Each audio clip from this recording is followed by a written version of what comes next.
बच्चों, हिंदी की कक्षा में आपका हार्दिक स्वागत है। हमने आपको इसे प्रथम वीडियो में आपको वंदना नामक पाठ का प्रथम श्लोक का ससंदर्भ हिंदी अनुवाद सिखाया था, वह आपने पढ़ा होगा। अब हम आपके लिए श्लोक नंबर 2, पाठ प्रथम वंदना श्लोक नंबर 2 ये समझा रहे हैं। देखिए,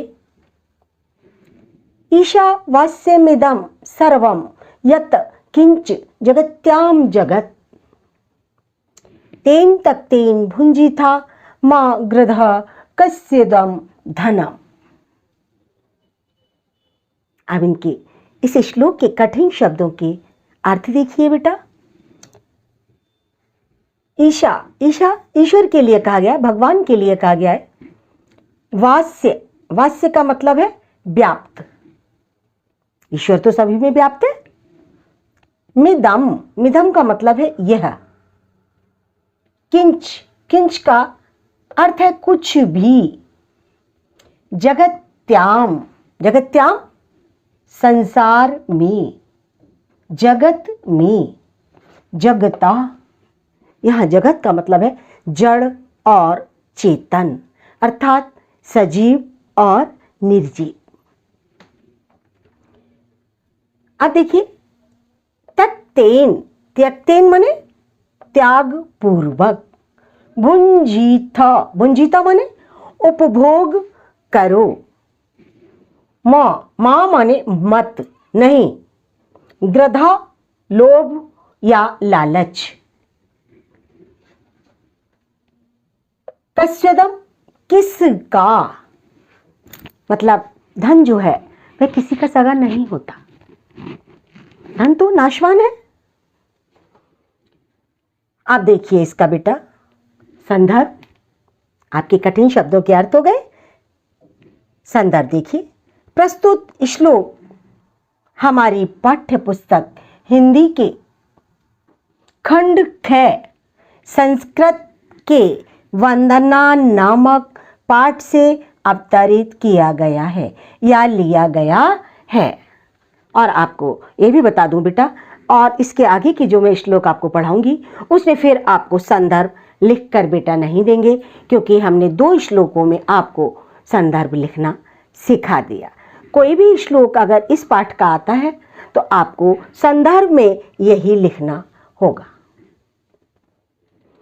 आप देखिए बेटा, हिंदी अनुवाद हम आपको समझाएंगे, लेकिन उससे पहले हम आपसे फिर यही कहेंगे कि बेटा अगर आपको हमारी वीडियो अच्छी लगती है तो आप हमारे चैनल को सब्सक्राइब ज़रूर कीजिए, अपने मित्रों को शेयर कीजिए और वीडियो को लाइक भी ज़रूर कीजिए।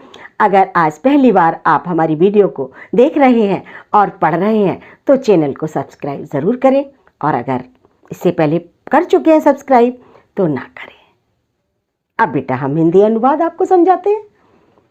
हिंदी अनुवाद है इसका, ये हे सूर्यदेव, ये सूर्यदेव से ही प्रार्थना की जा रही है। और सूर्यदेव क्या कह रहे हैं?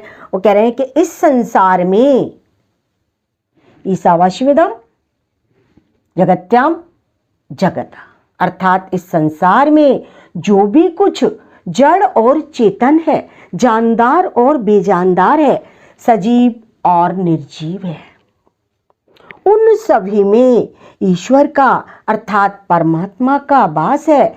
परमात्मा सब में ही निवास करता है। अतः इन सब का त्याग पूर्वक उपभोग करो। किसी भी सांसारिक वस्तु में हमें लिप्त नहीं होना चाहिए, उसका त्याग पूर्वक उपभोग करना चाहिए। लोभ और लालच मत करो। क्यों? क्योंकि ये धन किसका है, अर्थात धन किसी का सगा नहीं होता। और ईश्वर की दी हुई जो भी संपदाएं हैं, जो भी संसार में वस्तुएं हैं, उन पर किसी का अधिकार नहीं होता।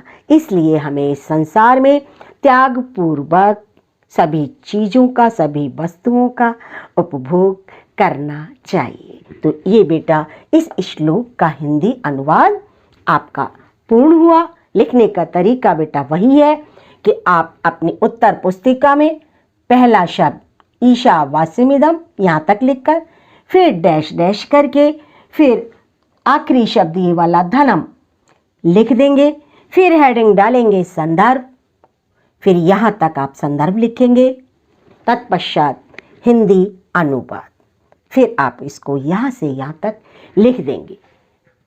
बेटा आपको ये भी बता दूं कि संस्कृत में अगर आप थोड़ा सा ध्यानपूर्वक पढ़ लेंगे, क्योंकि संस्कृत रटने की चीज़ नहीं होती है, सिर्फ समझने की चीज़ होती है, और इसमें मार्क्स भी पूरे मिलते हैं। अगर आपका संदर्भ पूरा सही है, हिंदी अनुवाद भी सही है, तो आपको पूरे 7 नंबर मिलेंगे। तो धन्यवाद बच्चों, आप इसको पढ़िए, तैयार कीजिए। तीसरी श्लोक की व्याख्या हम आपको अगले वीडियो में कराएंगे। धन्यवाद बच्चों।